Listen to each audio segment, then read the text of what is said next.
Hello, everyone. Do not forget to subscribe. As always, we are doing okay with subscribers. So continue to urge others to subscribe. We are moving towards the immediate target, which is 1,000 subscribers. This video is about the removal of the Minister of Finance and Planning.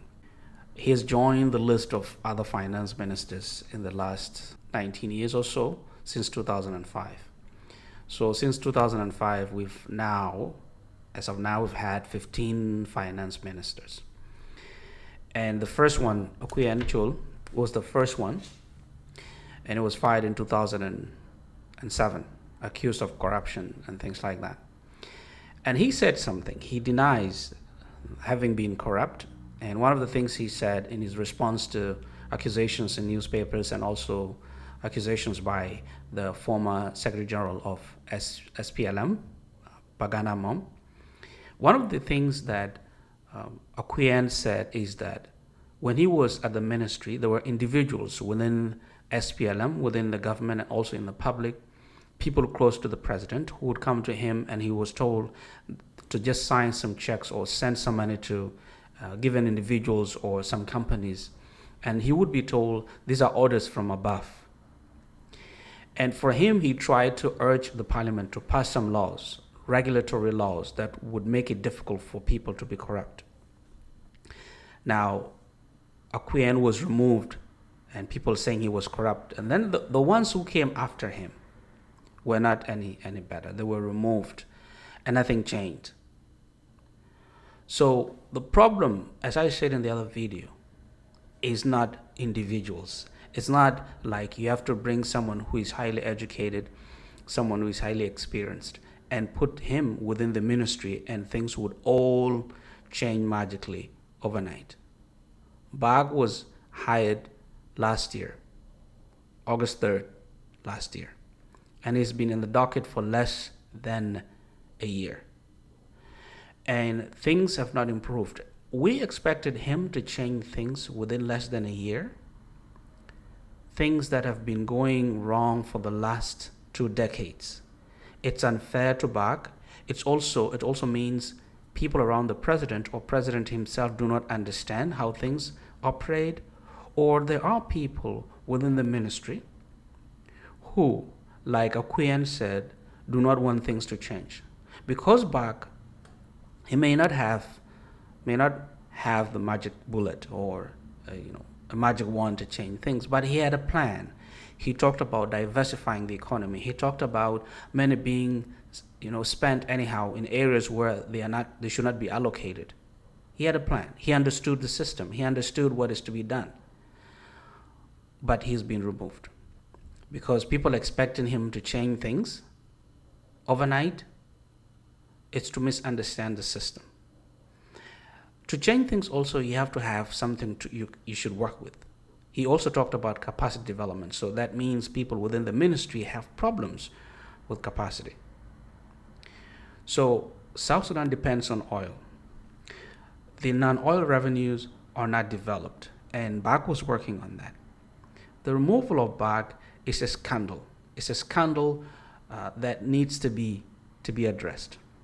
The minister needs to be given time, needs to be given resources, needs to be supported to change things. But I think what is happening in South Sudan now is a scandal. Either people want things to be done in a certain way and the new minister was not falling in line, or the president somehow believes that there will be somehow some minister who will, within a month, magically change things and things will be good. That's not going to happen. And if the president thinks that way, then he's going to fire all these ministers over and over again.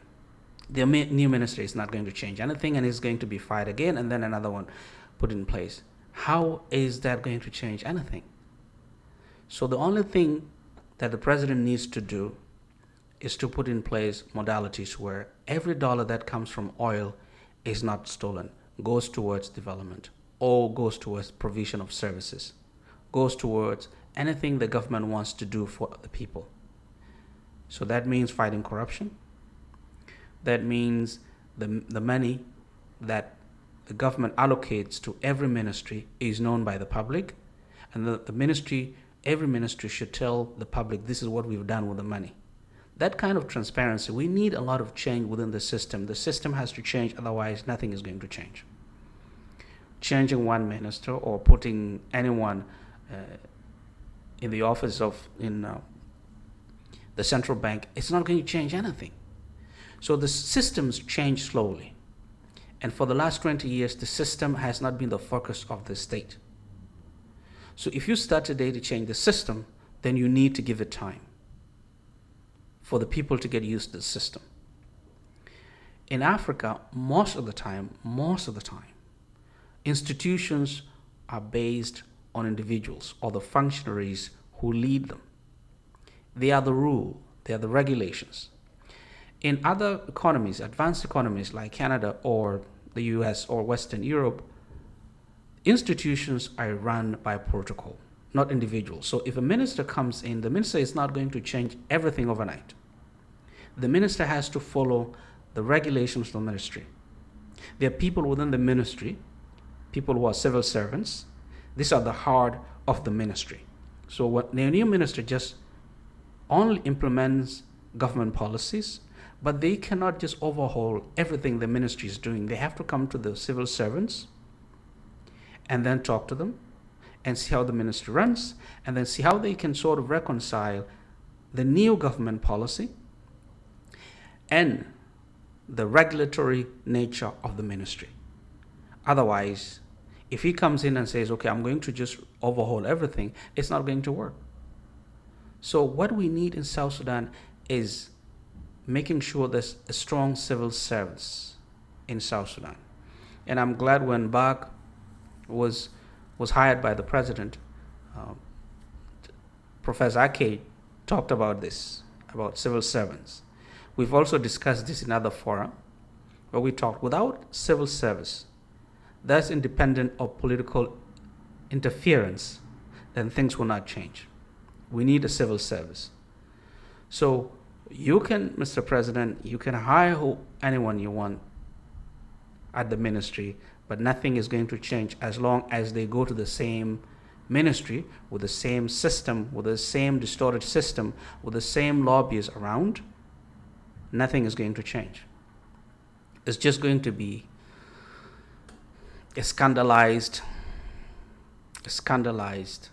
impression that is given us.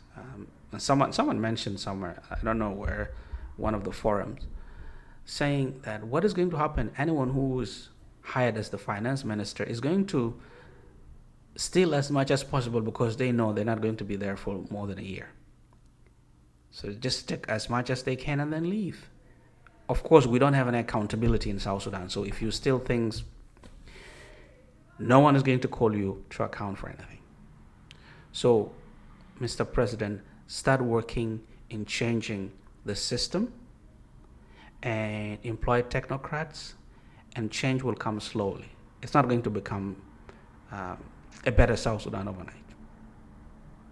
This issue of decree in, decreed out, decreed in, decreed out, is a scandal that is not helping people.